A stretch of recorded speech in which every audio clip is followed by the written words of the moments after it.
नमस्कार दोस्तों, एक बार फिर से आप सभी का मैं बहुत बहुत स्वागत करता हूं। दोस्तों, चौथे चरण का जो चुनाव है वो शुरू हो चुका है। आज चौथे चरण के लिए वोटिंग शुरू हो चुकी है। लोग अपने घरों से निकल रहे हैं और मतदान केंद्रों पर पहुंच रहे हैं। दोस्तों, 10 राज्यों की 96 लोकसभा सीटों के लिए आज पूरे देश में वोट डाले जा रहे हैं। अगर मैं उत्तर प्रदेश की बात करूं तो उत्तर प्रदेश में 13 लोकसभा सीटों के लिए दोस्तों वोटिंग शुरू हो चुकी है। दोस्तों, आज हम उत्तर प्रदेश की 13 लोकसभा सीटों का विस्तार से विश्लेषण करने वाले हैं। इन 13 लोकसभा सीटों पर कौन सी पार्टी किसे मात देने वाली है और कौन सी पार्टी जीतने की स्थिति में पहुंच चुकी है। तो चलिए दोस्तों, वीडियो को शुरू करते हैं। आप सभी से अपील, ये वीडियो बहुत ज़्यादा इंपॉर्टेंट होने वाली है हमेशा की तरह। तो आपसे गुजारिश है, आप सब ये वीडियो पूरा देखिएगा, जिससे आपको चौथे चरण का जो पूरा इलेक्शन है, खासतौर से उत्तर प्रदेश में दोस्तों, वो आपको आसानी से समझ में आए। तो चलिए दोस्तों, उत्तर प्रदेश में कहां कहां चुनाव हो रहा है, सबसे पहले इसके बारे में हम जिक्र करना चाहते हैं आपसे। दोस्तों, चौथे चरण में चुनाव हो रहा है कानपुर, अकबरपुर, उन्नाव, मिश्रिख, धौरहरा, बहराइच, फर्रुखाबाद, लखीमपुर खीरी। इसके अलावा हरदोई, सीतापुर, शाहजहांपुर, इटावा, कन्नौज। तो ये 13 लोकसभा सीटें हैं जहां पर दोस्तों सुबह 7 बजे से वोटिंग शुरू हो चुकी है और लोग अपने घरों से निकल रहे हैं। लोग मतदान केंद्रों पर पहुंच रहे हैं। दोस्तों, एक जरूरी जानकारी मैं आपको देना चाहता हूं कि पिछले चुनाव में इन 13 सीटों पर हर जगह बीजेपी ने जीत हासिल की थी। लेकिन दोस्तों, इस बार बीजेपी का जो समीकरण है वो बिल्कुल बदल चुका है, बिगड़ चुका है। सबसे पहले दोस्तों हम बात करना चाहेंगे आपसे कानपुर लोकसभा सीट की। दोस्तों, कानपुर लोकसभा सीट में अगर मैं बात करूं तो इस बार भारतीय जनता पार्टी ने रमेश अवस्थी को मैदान में उतारा है, तो वहीं कांग्रेस पार्टी ने आलोक मिश्रा को मैदान में उतारा है, जबकि बीएसपी ने यहां से कुलदीप भदौरिया जी को मैदान में उतार कर मुकाबले को बेहद दिलचस्प बना दिया है। दोस्तों, कानपुर के बारे में साफ तौर पर कहा जा रहा है, अंडर करंट भी है और ग्राउंड से रिपोर्ट भी आ रही है कि कानपुर सीट इस बार बीएसपी जीत सकती है। जी हां दोस्तों, बीएसपी जीत सकती है क्योंकि बीजेपी प्रत्याशी के सामने भीतरघात का खतरा है। दोस्तों, कानपुर में बीजेपी को भीतरघात का खतरा इसलिए है क्योंकि मौजूदा सांसद सत्यदेव पचौरी का टिकट काटकर रमेश अवस्थी को मैदान में उतारा गया है। वहीं पर कांग्रेस पार्टी ने यहां से आलोक मिश्रा को मैदान में उतारा है। दोस्तों, आपको याद दिला दूं कि ये जो मुकाबला है इस बार का, वो कांग्रेस और बसपा के बीच टक्कर मानी जा रही है। लेकिन यहां से बसपा का जो उम्मीदवार है उसका जो पलड़ा है काफी भारी लग रहा है। और आपको बताऊं तो मायावती जी ने हाल ही में यहां पर चुनाव प्रचार किया, तो सबसे ज्यादा भीड़ का रिकॉर्ड अगर कहीं दर्ज किया गया दोस्तों तो वो कानपुर है। ऐसे में बीएसपी यहां से इस बार ये सीट निकाल सकती है। दोस्तों, अब बात करते हैं धौरहरा सीट की। दोस्तों, यहां से बीजेपी ने रेखा वर्मा को तीसरी बार मैदान में उतारा है, तो वहीं बसपा ने पुराने भाजपाई और सांसद रेखा वर्मा के करीबी श्याम किशोर अवस्थी को मैदान में उतारकर मुकाबले को बेहद दोस्तों दिलचस्प कर दिया है। दोस्तों, बीएसपी के बारे में कहा जा रहा है कि बीएसपी इस बार काडर वोट के साथ उसे ब्राह्मणों का वोट भी मिल सकता है। ब्राह्मण में खास तौर से इस इलाके में मजबूत पकड़ बनाने की बसपा कोशिश कर रही है। और इस बार धौरहरा में देखा जाए तो मुकाबला दोस्तों काफी कांटे का टक्कर लग रहा है। यहां पर त्रिकोणीय मुकाबला देखने में लग रहा है। तो ऐसे में कह नहीं सकते कि धौरहरा कौन जीत रहा है, लेकिन यहां पर काफी कड़ा मुकाबला देखने को मिलेगा। दोस्तों, अब बात करते हैं बहराइच की। ये बहराइच जो सीट है सुरक्षित सीट है। यहां से बीजेपी ने आनंद गोंड को प्रत्याशी बनाया है, वहीं समाजवादी पार्टी ने रमेश गौतम को इस बार प्रत्याशी बनाया है। बसपा ने ब्रजेश सोनकर को मैदान में उतारकर मुकाबले को काफी दोस्तों दिलचस्प बना दिया है। दोस्तों, बसपा के ब्रजेश कुमार सोनकर राजनीति के नए खिलाड़ी माने जा रहे हैं। उन्हें इस बार अपने काडर वोट बैंक पर पूरा भरोसा है। ऐसे में बहराइच जो है दोस्तों, यहां पर भी त्रिकोणीय मुकाबले का आसार है। लेकिन बीजेपी का पलड़ा जो है यहां पर दोस्तों थोड़ा सा भारी लग रहा है। मुकाबला तो काफी दिलचस्प होगा, लेकिन बीजेपी थोड़ा सा यहां से आगे निकल रही है। दोस्तों अगली सीट है फर्रुखाबाद लोकसभा सीट। फर्रुखाबाद में दोस्तों भारतीय जनता पार्टी ने इस बार मुकेश राजपूत को मैदान में उतारा है, तो वहीं पर समाजवादी पार्टी ने नवल किशोर को मैदान में उतारकर मुकाबले को काफी दिलचस्प बनाया। क्रांति पांडे को मायावती जी ने अपना प्रत्याशी बनाया है। क्रांति पांडे जो ब्राह्मण चेहरा है, मायावती जी ने इस बार यहां फर्रुखाबाद में खासतौर ब्राह्मण चेहरा उतारकर मुकाबले को बेहद रोचक बनाया है। दोस्तों बसपा इस बार फर्रुखाबाद में दलित और ब्राह्मण वोट बैंक के सहारे है। अगर दलितों ने और ब्राह्मण वोटर्स ने इस बार बसपा पर विश्वास जताया तो यहां पर बसपा जीत सकती है। वैसे मुकाबला यहां पर दोस्तों काफी कड़ा होने वाला है इस बार। दोस्तों अब बात करेंगे बेहद खास सीट लखीमपुर खीरी, जो हॉट सीट मानी जाती है। दोस्तों लखीमपुर खीरी में इस बार बीजेपी ने फिर से मौजूदा सांसद अजय मिश्रा टेनी को मैदान में उतारा है। वहीं समाजवादी पार्टी ने उत्कर्ष वर्मा को मैदान में उतारा है, तो वहीं बसपा ने इस बार अंश कालरा को मैदान में उतारा है। और इससे दोस्तों कहीं ना कहीं बीजेपी का जो समीकरण है वो गड़बड़ हो गया है।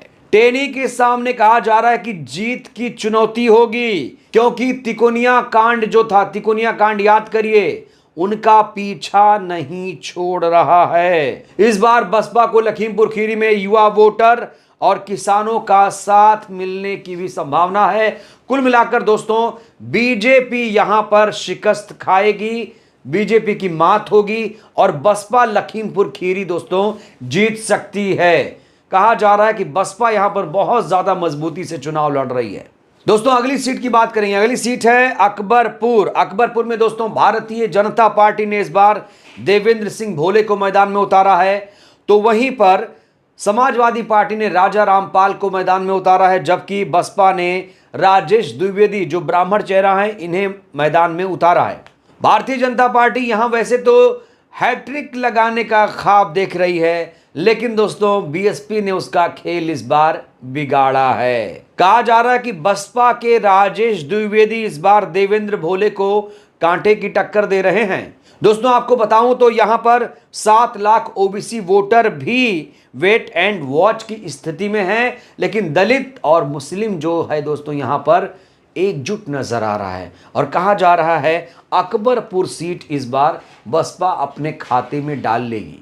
ऐसा दोस्तों वहां पर जो सर्वेज हैं, जो लगातार लोग रिपोर्ट जारी कर रहे हैं, इसके अनुसार दोस्तों कहा जा रहा है कि अकबरपुर सीट पे भले ही संघर्ष तगड़ा हो, लेकिन बसपा ये सीट अपने नाम कर सकती है। दोस्तों अगली सीट है, हॉट सीट है उन्नाव। उन्नाव की बात करेंगे दोस्तों। उन्नाव में बीजेपी ने फिर से साक्षी महाराज को मैदान में उतारा है। वहीं पर समाजवादी पार्टी ने यहां से अनु टंडन को मैदान में उतारा है, जबकि बीएसपी ने अशोक पांडे को मैदान में उतारा है।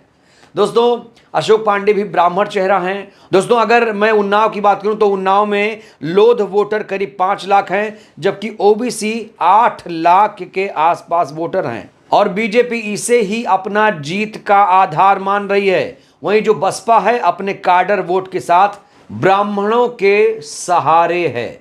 लेकिन दोस्तों यहां पर मुकाबला भले ही दिलचस्प हो, लेकिन बीजेपी का यहां पर पलड़ा भारी लग रहा है। बीजेपी के साक्षी महाराज का पलड़ा भारी है, बीजेपी ये सीट निकाल सकती है। दोस्तों अब बात करेंगे मिश्रिख लोकसभा सीट की। दोस्तों मिश्रिख लोकसभा सीट में इस बार भारतीय जनता पार्टी ने अशोक रावत को मैदान में उतारा है। वहीं पर समाजवादी पार्टी ने संगीता राजवंशी को टिकट दिया है, जबकि बीएसपी ने बीआर अहिरवार को मैदान में उतारकर मुकाबले को बेहद रोचक बना दिया है।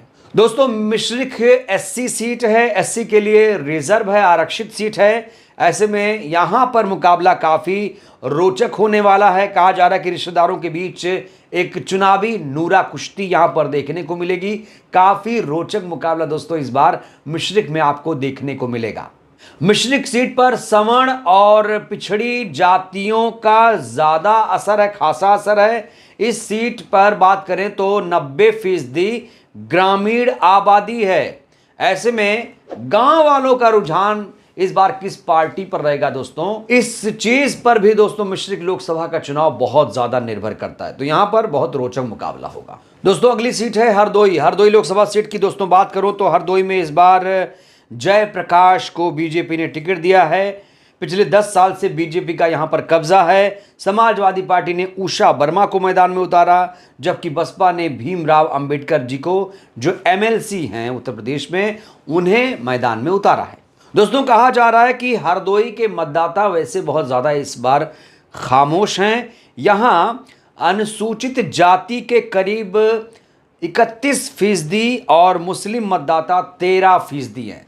दलित मुस्लिम दोस्तों कॉम्बिनेशन है और एससी सीट है। ये जो सीट है दोस्तों, ये बीएसपी के खाते में ये सीट जाती हुई दिखाई दे रही है। अगर दलित और मुसलमान एकजुट हुए तो हरदोई सीट जीतने से कोई बीएसपी को रोक नहीं पाएगा। तो ये सीट भी बसपा के खाते में जाती हुई दिखाई दे रही है। दोस्तों अब बात करेंगे सीतापुर लोकसभा सीट की। सीतापुर लोकसभा सीट की बात करूं तो बीजेपी ने तीसरी बार यहां से राजेश वर्मा को मैदान में उतारा है। वहीं समाजवादी पार्टी ने राजेश राठौर को मैदान में उतारा है, जबकि बसपा ने इस बार महेंद्र यादव को टिकट देकर दोस्तों मुकाबले को बेहद ज्यादा रोमांचक कर दिया है। दोस्तों बीएसपी उम्मीदवार महेंद्र यादव पूर्व बीजेपी विधायक हैं और उन्हें सजातीय मतदाताओं के साथ ही बसपा के काडर पर भी पूरा विश्वास है। यहां पर वैसे तो त्रिकोणीय मुकाबला कहा जा रहा है, लेकिन दोस्तों अगर सब कुछ ठीक रहा, अगर खास तौर से जो बसपा का काडर वोटर है वो बीएसपी के साथ आया, तो ये सीट भी, सीतापुर सीट भी बीएसपी के खाते में दोस्तों इस बार जा सकती है। दोस्तों अगली सीट बहुत खास सीट है। अगली सीट है इटावा सीट। ये भी एससी के लिए आरक्षित है और मुलायम परिवार का गढ़ रही इटावा सीट में दलित आबादी करीब करीब 27% है। दोस्तों यहां से भारतीय जनता पार्टी ने राम शंकर कठेरिया को मैदान में उतारा है, जबकि समाजवादी पार्टी ने जितेंद्र दोहरे को मैदान में उतारा है। वहीं बसपा ने इस बार दोस्तों बेहद दिलचस्प चाल चली है। बसपा ने यहां से एक मुस्लिम कैंडिडेट जिनका नाम सारिका सिंह है, उन्हें मैदान में उतारा है। दोस्तों समाजवादी पार्टी के जो प्रत्याशी जितेंद्र दोहरे हैं वो बसपा से समाजवादी पार्टी में गए हैं, जबकि जो सारिका सिंह हैं हाथरस की पूर्व सांसद हैं। सारिका सिंह का मायका हालांकि इटावा में है, बघेल परिवार की बहू होने से उन्हें उस जाति के वोट बैंक पर पूरा विश्वास है। तो दोस्तों इटावा में दलित वोटर ही निर्णायक भूमिका में हैं। ऐसे में सारिका सिंह का मैदान में उतरना, यहां पर बीएसपी का पलड़ा काफी भारी लग रहा है। बीएसपी दोस्तों ये सीट, इटावा सीट निकाल सकती है। दोस्तों अब बात करेंगे कन्नौज लोकसभा सीट की। दोस्तों कन्नौज सीट बहुत ज्यादा हॉट सीट है। दोस्तों आज के वीआईपी उम्मीदवारों की बात करूं तो उसमें से एक वीआईपी उम्मीदवार है अखिलेश यादव। दोस्तों कन्नौज की बात करें तो कन्नौज में सुब्रत पाठक भारतीय जनता पार्टी से प्रत्याशी हैं, जबकि समाजवादी पार्टी से खुद समाजवादी पार्टी मुखिया अखिलेश यादव किस्मत आजमा रहे हैं। वहीं पर बसपा ने इमरान बिन जफर को मैदान में उतारा है। दोस्तों अखिलेश यादव के चुनावी मैदान में उतरने से जो चुनावी जंग है वो काफी दिलचस्प हो गई है। और दोस्तों कन्नौज सीट, दोस्तों बसपा के जो प्रत्याशी इमरान बिन जफर हैं वो पहले आम आदमी पार्टी में थे। कन्नौज सीट के बारे में कहा जा रहा है कि जो मुकाबला होगा इस बार बीजेपी बनाम समाजवादी पार्टी होगा। और दोस्तों कन्नौज सीट समाजवादी पार्टी आराम से निकाल सकती है। तो कन्नौज सीट समाजवादी पार्टी इस बार दोस्तों निकाल सकती है। इसकी वजह है अखिलेश यादव। तो दोस्तों ये है उत्तर प्रदेश की 13 लोकसभा सीटों पर संक्षिप्त विश्लेषण। कुल मिलाकर अगर एक लाइन में कहूं तो कानपुर, अकबरपुर, सीतापुर, शाहजहांपुर, लखीमपुर खीरी, हरदोई, इटावा, इन सीटों पर बीएसपी कब्जा कर सकती है। जबकि कन्नौज में इस बार कांटे का मुकाबला होने जा रहा है, जबकि कन्नौज में अखिलेश यादव का पलड़ा भारी है। दोस्तों धौरहरा की बात करूं तो धौरहरा में बीएसपी और समाजवादी पार्टी के बीच टक्कर है। उन्नाव सीट बीजेपी निकाल सकती है। मिश्रिख में दोस्तों समाजवादी पार्टी का पलड़ा थोड़ा सा भारी है, बहराइच में बीजेपी का पलड़ा थोड़ा सा भारी है, फर्रुखाबाद में दोस्तों बीएसपी का पलड़ा थोड़ा सा भारी है। आपका आकलन क्या कहता है? आप किस इलाके से ये वीडियो देख रहे हैं? आपको क्या लगता है कौन इस बार कहां से जीता? आपको क्या लगता है जो हमने जिन सीटों पर चर्चा की उन सीटों पर आपको क्या लगता है, क्या ऐसा होगा या कुछ और बदलाव करना चाहते हैं? आप लोग भी दोस्तों अपनी प्रतिक्रिया जरूर दीजिए, हमें भी आपकी प्रतिक्रिया का इंतजार रहेगा। वीडियो में फिलहाल के लिए बस इतना ही। वीडियो अच्छी लगी हो तो लाइक कर दीजिए, नए आए हैं तो चैनल को सब्सक्राइब करिए, सहयोग करिए। बहुत बहुत धन्यवाद, शुक्रिया। जय भारत, जय संविधान।